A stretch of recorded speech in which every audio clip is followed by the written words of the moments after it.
Então, pessoal, no vídeo de hoje chegamos no nosso vídeo mais importante da nossa série de 5 vídeos sobre Marvel Super Hero. E no vídeo de hoje a gente vai falar exclusivamente sobre o pré-release. A ideia desse vídeo é comentar sobre os arquétipos que tem dentro da coleção, quais os removals tem dentro de cada cor e quais as cartas vão se adaptar um pouquinho melhor dentro da ideia de cada arquétipo. Então, você que já é inscrito aqui no canal e já sabe da qualidade duvidosa dos vídeos, não se esquece de deixar o like da confiança aqui, que ajuda bastante. E caso você não seja inscrito ainda, dá para esperar até o final do vídeo, caso o vídeo traga alguma informação útil para você e você acha legal essa ideia de vídeo sobre Magic, não se esqueça de seguir o canal, que daí tem várias recomendações quando postar vídeo, que geralmente acontece uma vez por semana. Então, sem mais delongas, bora lá para o nosso videozinho sobre o pré-release. A ideia desse vídeo é o seguinte, eu trouxe aqui alguns slides, e aí dentro desses slides a gente vai conversando sobre as informações mais importantes que a gente tem sobre essa nova coleção. Primeira coisa mais importante é o que você vai ganhar de caixinha quando você for jogar esse campeonato de pré-release. Então, temos aqui a imagem do nosso kit, né, de pré-release. Dentro desse kit vai vir 6 Play Boosters. Então, aqui, diferente de Strixhaven, você não escolhe qual cor que você quer jogar. Todo mundo vai receber a mesma caixinha. Temos uma carta promocional foil, né? Temos um deck box, então é uma caixinha que vem dentro de outra caixinha para você guardar as suas cartinhas. E um spindle da coleção. Esse dadozinho ficou bem bonito, acho que é um dadozinho preto, eu não tenho aqui para mostrar e acabei não trazendo foto, mas ficou bem bonito. Então, isso daqui é o seu kit que você vai ganhar lá no dia. A partir dessa caixinha, você vai montar um deck de 40 cartas para jogar o seu campeonato. Segunda coisa mais importante que a gente precisa saber é sobre as mecânicas. Então temos 4 grandes mecânicas dentro dessa coleção, que é Power Up, Teamwork, Connive e Double Faced Card. Aqui tem exemplos de cada uma dessas mecânicas, né? Tem a mecânica de Power Up, então você está dando um poder extra para os seus heróis. O Teamwork funciona como se fosse uma equipe, então os seus bichos no campo de batalha vão te ajudar a fazer uma mágica um pouquinho mais forte. Connive é uma maneira de comprar carta, descartar carta e colocar marcador mais um. E o Double Face Card são cartas de duas faces que você pode jogar ou na face A ou na face B, ou jogar a face A e transformar na face B. Tem um vídeo aqui no canal explicando bem certinho como que cada mecânica funciona. É bom dar uma olhada nisso e, por hora, esse não é o foco do nosso vídeo. Terceiro ponto mais importante seria os arquétipos. Então, o branco e azul temos trabalho em equipe. Para o azul e preto tem compra a segunda carta. Então, você vai comprar uma segunda carta e vai te dar uma habilidade. O preto e vermelho é focado em vilões. Vermelho e verde, Power Up. Verde e branco eu tenho alguns heróis bem interessantes. Dentro de trabalho em equipe eu também vou ter alguns heróis. Branco e preto eu vou querer que cartas ataquem sozinhas para ganhar uma habilidade extra. Azul e vermelho, artefatos. Preto e verde, cemitério. Vermelho e branco, feitiços. E verde e azul é marcadores. Eu particularmente gostei muito dessa ideia de adicionar marcadores. Eu gosto de, quando eu estou jogando pré-release ou estou jogando um draft, cartas que adicionam marcadores, para mim, eu me saio um pouquinho melhor, deixar meus bichinhos fortes, já que a gente vai pegar geralmente muitas cartas comuns, muitos bichinhos comuns, e deixar esses bichinhos comuns é bem interessante ao longo das partidas. E aí a gente vai entrar dentro de cada uma dentro desses arquétipos. Então, quando a gente está falando de trabalho em equipe, a gente tem cartas como Capitão América, Living Legend, que é uma carta, uma mana incolor, uma branca e uma azul, e ele tem vigilância. Toda vez que uma criatura que você controla se torna tapada no seu turno, se for a primeira vez, você vai desvirar ela. Então percebam que você tem um trabalho em equipe, são coisas acontecendo ali com sua equipe de bichinho. Então, por exemplo, essa carta aqui vai fazer que outras cartas ataquem e depois elas desviram. Ou você pode, por exemplo, virar ela para fazer alguma habilidade e depois ela vai desvirar, né, na primeira fase que você faz isso. Tem uma Spider-Woman que tem Flash. Quando ela entra, você vai virar uma criatura que o oponente controla. Aquela criatura não desvira enquanto você controlar a Spider-Woman. Então, por exemplo, você precisa atacar com alguma coisa. Então, você joga ela, vira alguma coisa oponente e sua criatura vai passar dano. Toda vez que a gente Will se torna tapada, para pagar o Teamwork, você vai colocar um marcador mais um nela e dar um draw. Então, vocês vão perceber que várias cartas também, elas conversam com vários arquétipos. Então, ela não é fixa exclusivamente desse arquétipo. Você pode utilizar elas em outro arquétipo. Então, por exemplo, se você tem um Teamworks aqui, dá para utilizar ela. E aí, se você está com o Capitão América, você vai virar ela para utilizar uma habilidade de Teamwork e ela vai desvirar. Então, você está usando um Teamwork e você consegue bater com eles no turno, na fase de ataque. Temos o azul e preto, que é a compra da segunda carta. Então, por exemplo, o Kang, quando você compra o seu segundo card a cada turno, cada oponente perde um de vida e você ganha um de vida. Então, aqui eu estou buscando maneiras de comprar a minha segunda carta. Como eu faço isso? Com a habilidade Connives. Por exemplo, Red Room Recruit, quando ela entra, você utiliza a habilidade Connives. Então, você vai comprar uma carta, aí você vai descartar uma carta. E aí, se não for um terreno que você está descartando, você vai colocar um marcador mais um nela. Então, se você tem um Kang no campo de batalha e desce ela, é uma maneira de comprar a sua segunda carta. Temos o Kid Lock, que toda vez que você compra a sua segunda carta, você coloca um marcador mais um nele. Então, percebam que é uma carta, uma mana azul. Então, você consegue descer o Red Room no turno 2 e ele já se torna um 2/2. Então, você vai descer ele no turno 1, vai descer a Red Room no turno 2. Você vai ter um corpo 2/2 em campo, mais um corpo provavelmente 1/2/3, ou você vai começar a reciclar a sua mão. Outra carta que se importa com isso seria a Madame Mask, que toda vez que você compra o seu segundo card, você cria um vilão 2/1. Então é bem forte. Então são maneiras de comprar cartas e você vai fazendo habilidades extras. Mas eu não achei muita coisa que se beneficiam de comprar a segunda carta. Achei algumas coisinhas. Então é mais habilidade com níveis mesmo. Vilões. Vilões temos uma bomba aqui, né, que é o Dr. Doom. Quando ele entra, você faz mais duas criaturas 3/3, que é extremamente forte. E daí, no início da sua fase final, você compra uma carta e perde um de vida. Além disso, ele ganha indestrutível. E aí, quando você usa o Dr. Doom com o plano dele, você está colocando 3 vilões no campo de batalha. E aí você está colocando 3 marcadores aqui. E aí você está ganhando 3 de vida e teu oponente está perdendo 3 de vida. Então é um combo bem legal. E daí você vai colocando mais vilão, você vai dando mais dano no seu oponente, vai ganhando mais ponto de vida. Além disso, temos a Hydra. Então toda vez que você jogar um vilão, um artefato, né? Toda vez que um desses dois entra no campo de batalha, essa criatura dá um de dano no oponente. Então imagina que você tem uma Hydra, um Doom, um plano Doom no campo de batalha e você desce um Dr. Doom. Então está dando muito dano no seu oponente. Temos Agentes da Hydra, que é uma carta 2 manas, eu acho que ele é 1/1, agora eu acabei tapando aqui. Mas quando ele morre, você vai criar um vilão. Então, tipo, ele entra, você dá 1 de dano por causa do plano, ele morre, vai criar um outro vilão, dá 1 de dano. E daí você finaliza a partida com The Rules, que quando ele entra, né, ele mais pro late game, você pode escolher dar mais dano no oponente. Então, o hack de vilões é um deck bem interessante e que tenta passar bastante dano quando os vilões entram. É um deck bem legal. Temos o Power Up, que é do vermelho e verde. Aqui a ideia do Power Up é fazer as habilidades, né, de Power Up. Então, o Shang-Chi ele vai te ajudar a upar essas habilidades. Eu trouxe o Hulk, que ele tem um power-up bem interessante, que você vai colocar 5 marcadores mais um nele, ele tem atropelar, e as habilidades de power-up custam 3 a menos. Então, apesar de que ele tem 5 de mana, é um pouco pesado descer, se você consegue descer ele, os power-ups você consegue diminuir muito o custo dos power-ups. Temos Loki, também que é uma carta que eu achei um pouquinho interessante, né? Que o power-up dele você coloca 2 marcadores mais um nele. E aí ele tem uma habilidade muito legal. Você paga 1 incolor, vira a sua próxima carta instantânea ou feitiço que você gastar, que tem um custo menor ou igual ao poder do Loki, você vai fazer uma cópia.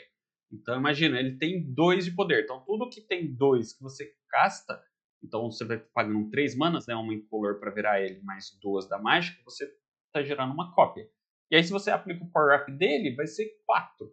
Então é uma carta bem interessante. E aí temos o Thanos.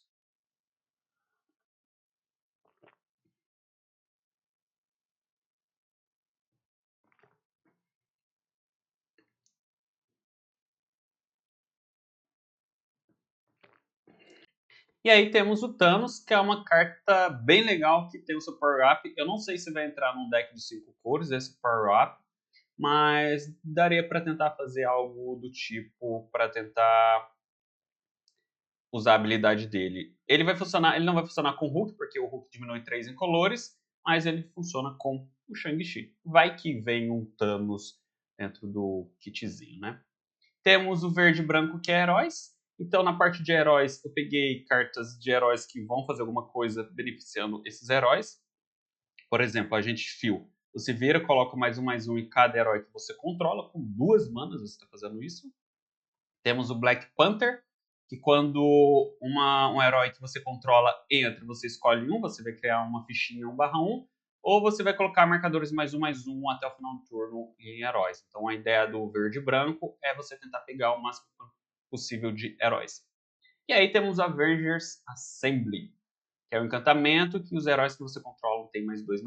Então, eu percebo que, dando uma olhada, os heróis eles vão querer ganhar bastante marcador. E dá para você utilizar isso lá no arquétipo de marcadores também.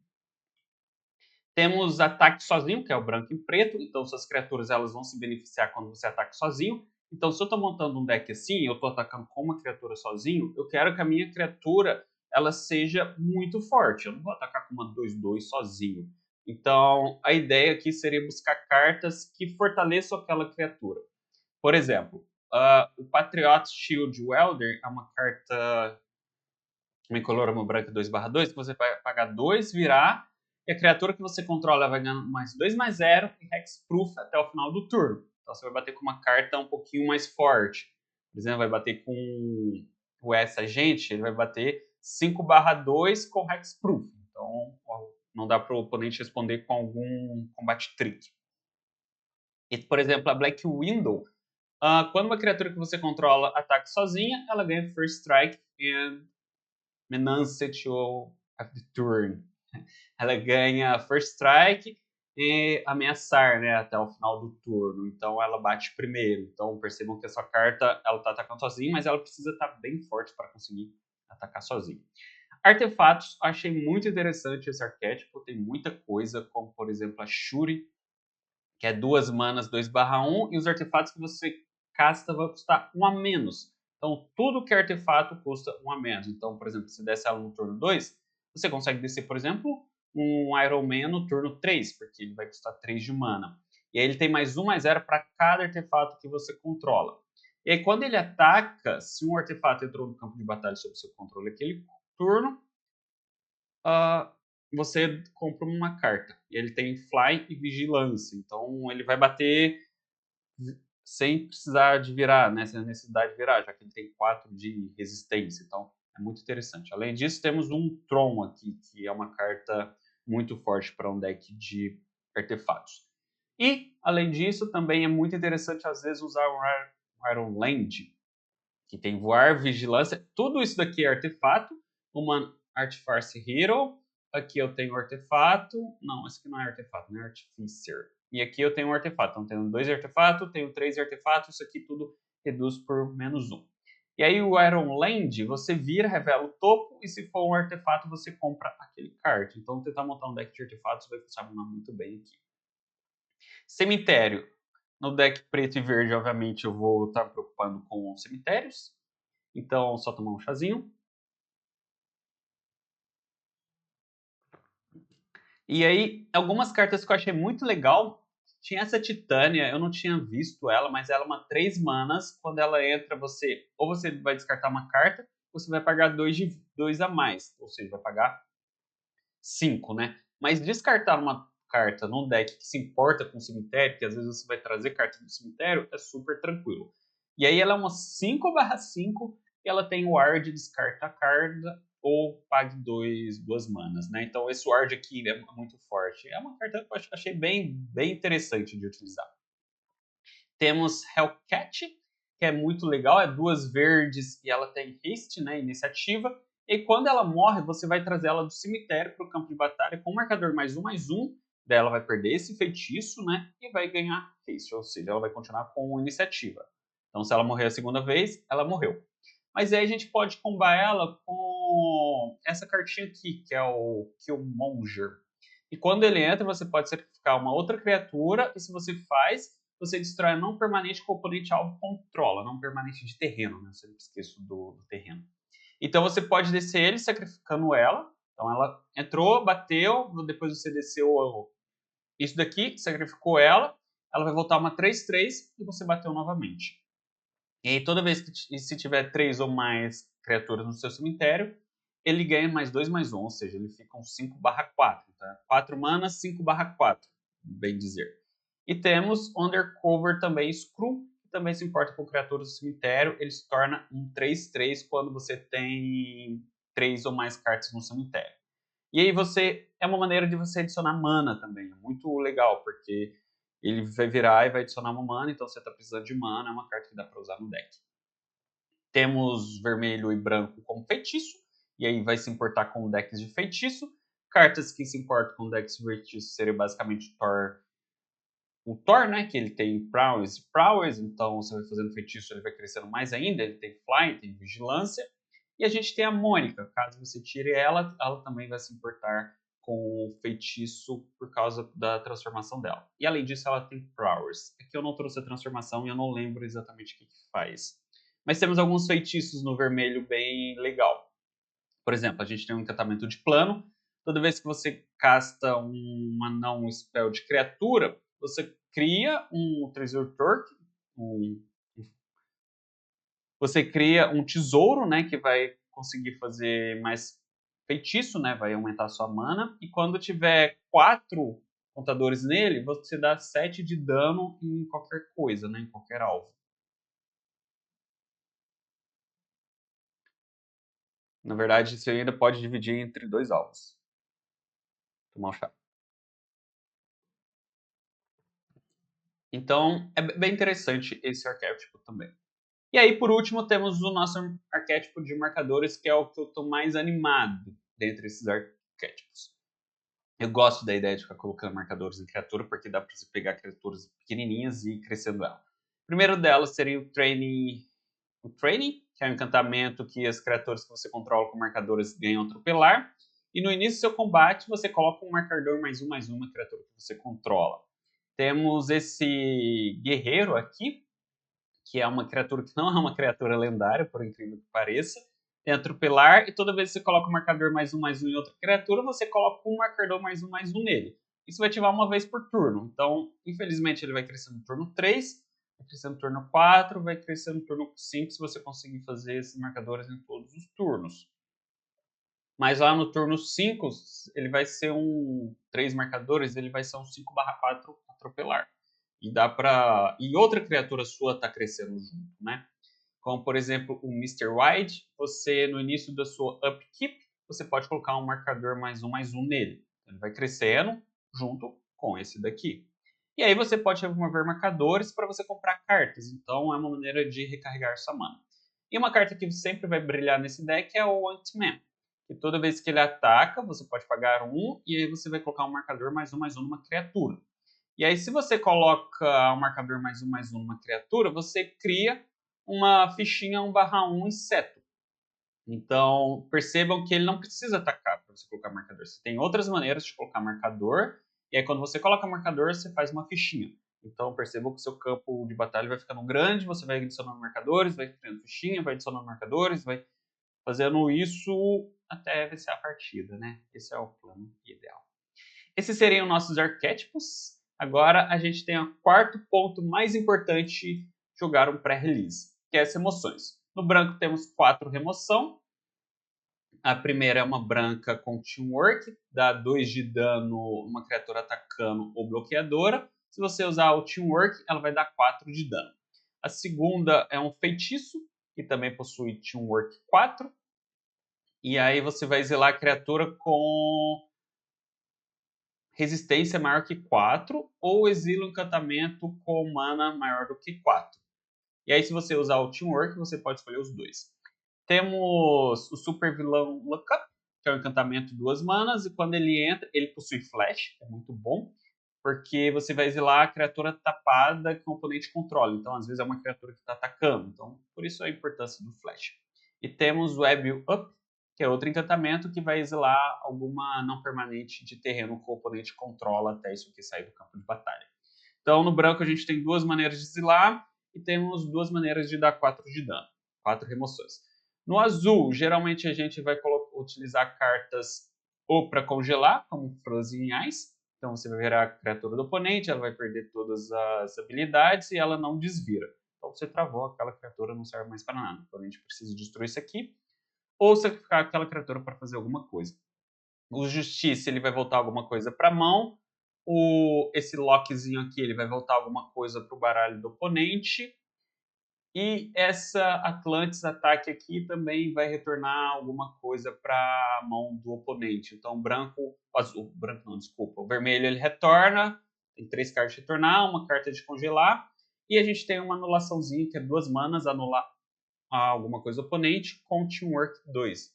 Então, ou o oponente paga 2, ou você usa o Teamwork ele precisa pagar 4. Isso aqui eu preciso ter um bichinho no campo de batalha. Mas no início do game ele pagar 2 já é um pouco mais difícil, né? No preto são as remações que mais objetivo de destruir, né? Obviamente a criatura do oponente, como Dark Deed dá -4/-4. Mata quase tudo dentro da coleção. Hour of Defeat, destrói a criatura, então destruiu, independente do que seja. A gente tem o Ronin, que você sacrifica um encantamento, a criatura alvo ganha -4/-4, é bem parecido com o Dark Deed. Isso aqui, o Cruel Alliance exila a criatura com mana 3 ou menos. Se ele focasse como Teamwork, você ganha 3 de vida. E temos Window Beat, que a criatura alvo recebe -2/-2 até o final do turno. Então, no preto, eu estou dando -4/-4, destruindo ou exilando alguma coisa com 3 ou menos. Isso aqui vai pegar poucas coisas, né, com 3 ou menos, poucas coisas grandes. Acho que o Dark Deed e é um pouquinho melhor, talvez seja a melhor remoção aqui no preto. Por ser 2 manas, né? Aqui eu tô gastando 4 de mana. O vermelho eu tô basicamente onde eu tenho maior quantidade de remoções e geralmente eu tô dando dano, como por exemplo Light Strike, aqui eu tô dando 3 de dano, Death to Our Enemies eu tô dando 7 de dano, dividido em uma ou 2 alvos. Aqui o Turquoise eu tô dando 4 de dano. Aqui no Repulsor Blast eu tô dando 5 de dano numa criatura. Photon Blast eu tô dando 1 de dano na criatura alvo, né? E eu posso copiar ela. E seria isso. Então no vermelho a gente tem coisas que dão dano. E aqui o Hook esmaga, eu tô destruindo o encantamento. Então, estou destruindo o encantamento ou estou dando dano em alguma coisa. Isso aqui vai matar quase tudo. Death to Our Enemies mata quase tudo. O Truck Tools mata quase tudo. Repulsor Blast mata quase tudo. Além disso, a gente tem uma carta vermelha que dá 3 de dano em todas as criaturas no campo de batalha. Então, isso também mata quase tudo. E no verde, eu tenho apenas 3 remoções. A primeira delas seria Punish Put, que ela custa 2 a menos se você tiver criaturas no seu cemitério, 2 ou mais. E a criatura que você controla dá dano igual a 2 vezes o poder na criatura que o oponente controla. Muito interessante. Go Nuts, a criatura que você controla luta com a criatura que o oponente controla. E aí eu tenho Teamwork, que daí se eu tenho ativo Teamwork, eu posso fazer os dois, que eu coloco o marcador mais uma criatura que eu controlo. Então, o legal do Teamwork que você vai virar 3 de poder, a criatura vai ganhar 4, vai tornar, por exemplo, 4 de poder e vai poder lutar com alguma coisa, às vezes ela fica viva. Então, e não tem importância aqui eu virar minha criatura, né? Já que eu tô lutando, isso aqui faz a carta lutar. E na She-Hook, quando eu ativo o Power Up, você vai destruir um artefato ou um encantamento. Mas é 6 de mana, é um pouco difícil de ativar. Tem que dar uma olhada se a gente consegue ir para 6 de mana. Mas é uma remoção, sim. Então temos essas quantidades de remoções. Então no verde 3 remoção, no vermelho 7 remoções, no preto 5 remoção, no azul 5 remoção e no branco 4 remoção. Tem sempre que ficar de olho nessas remoções. Lembrando que o vermelho tem uma remoção global, né, que dá 3 de dano em todo mundo. E aí, como que funciona a construção do nosso baralho? Ou do nosso deck? O deck é composto, então, por 40 cartas, geralmente. A ideia da curva de mana é ter 1 a 2 cartas com 1 de mana, 7 a 8 cartas com 2 de mana, 5 a 6 cartas com 3 de mana, 3 a 4 cartas com 3 de mana, 1, 2, 3, 4 de mana, né? 2 cartas com 5 de mana e 0 ou 1 carta com mais manas. E aí, 17 terrenos. Então, a minha sugestão, quando você for abrir os pacotinhos, abrir os 6 boosters e montar um deck, pense o seguinte: eu vou ter 17 terrenos, então vai me caber 23 cartas dentro do meu baralho. O ideal é jogar com 40 cartas, porque você não quer. Você pode jogar com todas as cartas, mas vai ficar muito difícil do seu baralho rodar, ou do seu deck rodar. Então o ideal é jogar com 40 cartas. Tenta buscar 2 bombas. Então são cartas que vão entrar no campo de batalha e você vai, por exemplo, bombas são aquela coisa que você utiliza ou para finalizar o game. Então joguei, eu ganhei, finalizei o game, ou tô perdendo, joguei, eu virei a partida. Isso é meio que uma bomba. Tipo, eu utilizei, ou eu vou finalizar, ou eu vou virar a partida e conseguir vencer. Isso é meio que a ideia de uma bomba. 3 bombinhas são cartas que, se o seu oponente não responder no momento que você utiliza, você vai ter muita vantagem e vai conseguir finalizar a partida. Ideal seria aproximadamente 6 remoções, e aí vão sobrar 12 cartas, 12 espaços para criaturas, feitiços, artefatos e encantamentos, e aí dependendo do arquétipo que você está buscando, você vai entrar nesse mundo aqui. Tirar 2 bombas, às vezes se você der um pouco de sorte, é ok. Se você tiver menos sorte, vai pegar uma bomba, e se a sua sorte não estiver muito boa, o ideal é tentar jogar com mais bombinhas dentro possível, ou colocar bastante emoção, e daí tentar fazer um deck com mais sinergia possível. E seria essa a ideia do nosso pré-release, de como a gente vai jogar esse pré-release. Bom, espero que vocês tenham ficado até aqui, tenham entendido essa ideia desse pré-release. Espero que vocês consigam todas as vitórias possíveis onde vocês vão jogar. Infelizmente, eu acho que eu não vou conseguir jogar esse pré-release, porque eu moro um pouco longe na minha cidade, é uma cidade pequena, e não tem esse campeonato, teria que ir para a cidade vizinha, e dessa vez, infelizmente, não vai dar para ir. Mas me conta aqui, o que vocês acharam dessa coleção, das impressões até agora? Vocês já viram o pessoal jogando, utilizando essas cartas ontem? O que vocês estão achando dessa coleção? Vão jogar o pré-release ou não vão jogar o pré-release? E aí a gente se vê no nosso vídeo amanhã pra gente fechar essa coleção. Beleza? Até mais. Tchau, tchau.